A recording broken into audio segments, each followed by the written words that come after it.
Hello, and welcome to the North State Breakdown with Benjamin Nguyen. Today, my focus will be on the controversial letter sent to the State Attorney General regarding the Zogg Fire settlement, and some insights from this year's grand jury reports. But first, let's discuss the recent appointment of Tom Toller as the new Registrar of Voters. On June 19th, the Shasta County Board of Supervisors made the controversial decision to appoint Tom Toller as the new Registrar of Voters. This decision has raised concerns and sparked significant debate within the community. National known figure Clint Curtis was also in the running. Curtis has been a polarizing figure, and his performance during the selection process didn't do much to alleviate concerns about his qualifications. Curtis is a lawyer and a computer programmer, best known for his allegations of election tampering and vote rigging. He gained national attention in the early 2000s when he claimed to have been asked to create a program that could rig electronic voting machines. His controversial past had made him a contentious figure in election integrity discussions. Curtis falsely makes claims that the county elections department wasted money on a fence. I am told that the present elections department spent thousands of dollars and put up a spiked wall so the public can't get close enough to actually have any meaningful oversight. Is that true? If I am elected, that wall is coming down. I would be honored. Please, this is an interview. I would be honored to be the one to say, Mr. Gorbachev, take down that wall. So just coming down. However, the truth is, the fence was installed to enhance election security and was a cost-effective alternative to building an additional wall. In another revealing moment, Curtis is asked by Supervisor Tim Garman if he knows about AB 969, a controversial law in California aimed at preventing a hand-count-only system. What do you know about AB 969, and will you abide by that law? I do not know anything about AB 969. What is it? Okay, that's all I need. Curtis's inability to answer this question highlights his lack of preparedness and understanding of crucial election laws. Tom Toller, the candidate who was ultimately chosen for the position, has been criticized due to his apparent lack of qualifications and understanding of the role. Toller, a former Shasta County Deputy District Attorney, has a background primarily in law rather than election administration. This raised concerns about his preparedness for the Registrar of Voters position. Moreover, Toller previously campaigned for Eric Jensen, who ran against the current District Attorney Stephanie Bridget. This connection suggests that Toller's candidacy might have been influenced by a desire to align with Kevin Cry's efforts to defame Bridget, adding another layer of controversy to his appointment. Toller admits that he's currently getting up to speed with elections. So you're not an election lawyer, but now that you're interested in this, have you delved into the election laws? Have you looked into the statutes? Have you taken that on? I've downloaded the election code onto my smartphone and bookmarked it, and I'm reading it like every night for homework. This admission is concerning, as it suggests he is not adequately prepared for the complexities of the position. Finally, we have Johanna Franciscut, the Assistant Registrar of Voters and arguably the most qualified candidate for the job. Franciscut has been with the Shasta County Elections Office for 16 years and is working on her fourth presidential election. Her extensive experience and dedication make her an ideal candidate for the position. Yet she wasn't chosen. Here we see Kevin Cry repeatedly questioning Franciscut about vote by mail. It's a vote by mail categorized by the state. Do you feel that is severely misleading to the public to call that a vote by mail vote when it is surrendered at a precinct, a polling place, and it never goes to the post office? Do you feel personally that it is mischaracterized? I've never thought about that before. We've talked about it. When? So just so you know, I am following the integrity of the process and I'm doing terms according to law. It's not what I'm asking. This was a naked attempt to get her to admit that the term is misleading, despite it being clearly defined in the election code. I'd like to also bring up a relevant clip of Kevin Cry from a 2022 debate. I'm a collaborator. I always have been and I always will be. But again, I'm going to go back and I want to ask my opponent, how does she expect to get along with other supervisors when she showed that If people don't toe the company line, you're out. This highlights the hypocrisy in his grilling of Francisca, essentially asking her to do the same thing he accused his opponent in 2022 of. Since Joanna didn't conform to the company line, perhaps that's why she is out. Francisca also firmly states that the Registrar of Voters position should remain nonpartisan. The biggest question, and this is what I'm trying to understand, is are you going to be willing to fight for things that you ideologically believe in? And are you willing to die on that cross for it? Yeah, I am going to do that. Whether or not it's the same political opinion that you have or I have is two different things. You have a right to a political opinion. I have a right to a political opinion. That's the fact. The truth of the matter is that this is a nonpartisan office. This is a non-controversial statement, but due to the board majority's behavior in recent years, this is now under threat due to partisan behavior. Francisca talks about the personal sacrifices she has made. My youngest child was born on Election Day. I had planned my child around the 2012 presidential general election, and then we got a special election called on January 8th. He was due January 13th.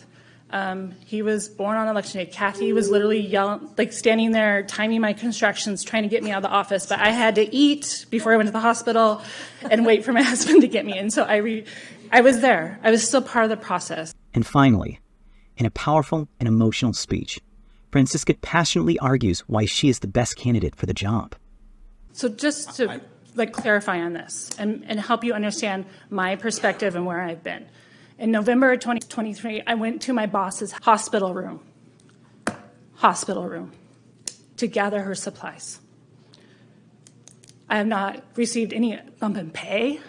I've done this work without question. I already do the work of 3 people. Every time I've been promoted, I've had to replace myself with 3 people. And to add another burden on top of that and not get any pay, I've sacrificed a lot for this county. I deserve this role.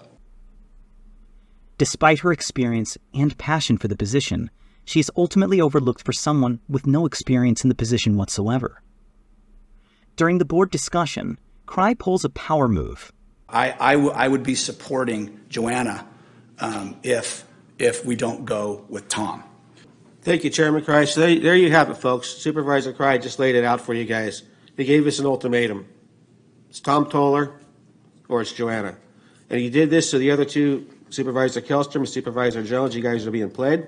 Just like I told Mr. Mangus yesterday, sorry to throw you under the bus, Mike, it would be Tom Toller because Cry would play this card. Ultimately, Cry's manipulation tactics proved fruitful. He got what he wanted. Also, it is important to note that Patrick Jones voted on this appointment for the Registrar of Voters while simultaneously having recently served as a witness against the Elections Office in a hearing.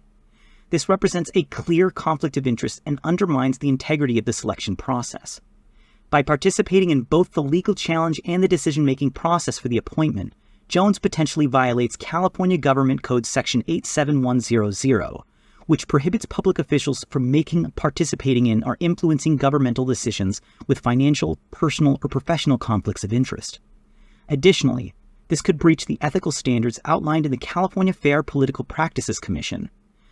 There are regulations which emphasize the importance of impartiality and avoiding conflicts of interest.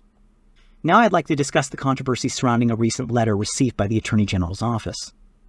On August 29th, the Shasta County Board of Supervisors sent a letter to the California Attorney General, Rob Bonta, requesting an investigation into the Zogg Fire settlement. The letter questioned why Shasta County District Attorney Stephanie Bridget dropped criminal charges against PG&E and how the $50 million settlement was allocated, including $7 million directed to a nonprofit associated with Bridget. This is what I need the community to understand. You have individuals that want to get to the bottom of truth and possible corruption, and then you have those that either don't or they want to bury it. Kevin Cry's baseless accusations would soon be discredited, if anyone was notified, that is. The controversy I'm talking about takes shape on May 3rd of 2024, when the District Attorney's Office posts the response letter to the letter the Shasta County Board of Supervisors sent. On the following Tuesday, during the May 7th board meeting, Patrick Jones makes a statement about that letter. And then Supervisor Garman, with regards to the AG letter, as chair last year, this board authorized and sent that letter out for a request I did not receive that letter back until January, and it was to be expected with the information that they had to work with. I did alert Chair Cry to it. He was chair at the time. So if you think I didn't share the letter, you would be wrong. I shared it with Chair Cry. In fact, I asked him did you receive the letter, and he said, I don't know, so I made sure that he had a copy of the letter. The fact that Kevin knew about this letter is damning to his credibility as a transparent official, as he always likes to tout.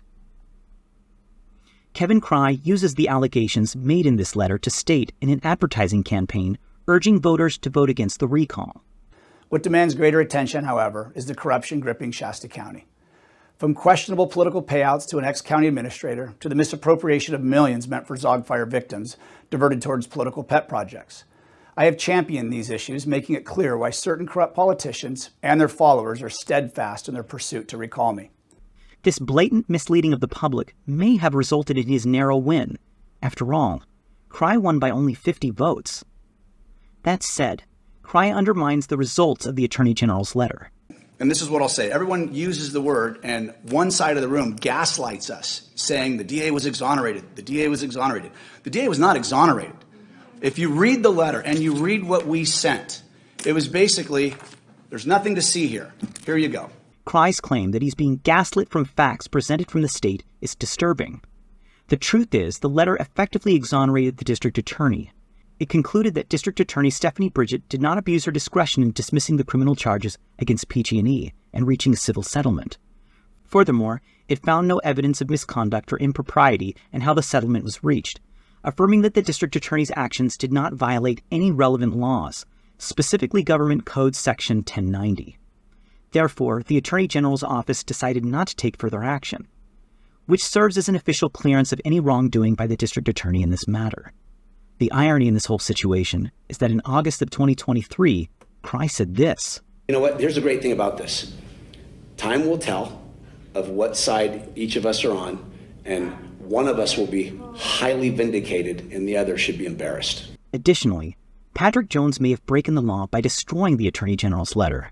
Yeah, and so, I mean, if you're just wanting to know what happened to the letter, I received the letter, I destroyed the letter or threw it away. So there's your answer. All right, so I don't keep the letters. There is no retention policy with. This action likely violates California Government Code Section 6200. This code stipulates that public officials must properly handle, preserve, and disclose public documents. In fact, there seems to be quite a bit of hypocrisy in the way Patrick Jones treats the results of reports returned to the board. Recently, the grand jury's to recuse or not to recuse report examined instances where members of Shasta County's Board of Supervisors face potential conflicts of interest and the need for recusal. The investigation highlighted specific cases where supervisors participated in discussions and decisions that could financially benefit them, raising concerns about adherence to ethical standards. Today, I wanted to talk about the Shasta Grand Jury's letter that came out May 7th, so we all seem to be very concerned with these letters. So the summary, the Shasta County Grand Jury received 2 complaints alleging wrongdoing by a supervisor, that would be me. Although the grand jury found no wrongdoing, perceptions of wrongdoing created discord within the community. While Patrick uses this report to legitimize his questionable actions, he doesn't feel the same way about a grand jury report produced just weeks later. On the June 20th board meeting, Mary Rickard reads the findings that exonerate the Elections Department from wrongdoing in a recent election. Shasta County Grand Jury found that the Shasta County elections officials adhered to the relevant sections of the California Elections Codes and California Bill of Rights on Tuesday, October 24th, 23. This is validation that the ROV office is functioning legally and within the parameters of their responsibilities. Unfortunately for the grand jury, they didn't actually interview the actual person that made the complaint. That probably would have been helpful. You know, unfortunately, the grand jury probably got it wrong on this one, so I wouldn't hang my hat too heavy on that. Jones shows his hypocrisy as he attempts to discredit the findings where they do not align with his views. It is important to note that in the grand jury report, it is stated that the complainants were reached out to, but they didn't respond. This invalidates Jones' claim. I'd also like to mention that throughout these events, Kevin Cry's actions have consistently highlighted less than honorable behavior. In closing with R2, it passed. Four of the 5 of us Supervisor Jones said no on doing the investigation. It's not because he doesn't want the investigation. He just admitted it. He said he threw the letter away, so there's no investigation needed in his eyes. And I'm just solely doing it so Supervisor Rickert can have egg on her face when we spend $30,000 and there is zero conclusion that anything happened. Cry's admission that his vote on R2 was a strategic move to embarrass Mary Rickert showcases his willingness to use official decisions for personal vendettas. At one point, Kevin Cry suggests that Corky Harmon, Mary Rickert's opponent in the upcoming District 3 race, that he should create a campaign ad highlighting how much money Rickert is supposedly wasting. So I am going to vote for the investigation. And what I hope is people in District 3, I see Mr. Harmon is here. I hope that you make an ad of this whole thing and the money that was spent. This is unconscionable for many in the community.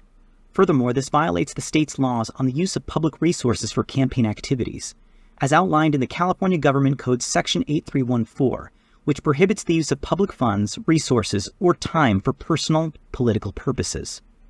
The actions of board members like Kevin Cry and Patrick Jones reveal a pattern of using their positions for personal and political gain, rather than serving the best interests of Shasta County residents.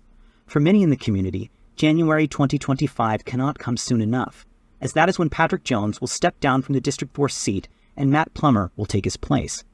Well, as for Cry, we may just be stuck with him until his term ends in January of 2027. And that's the breakdown.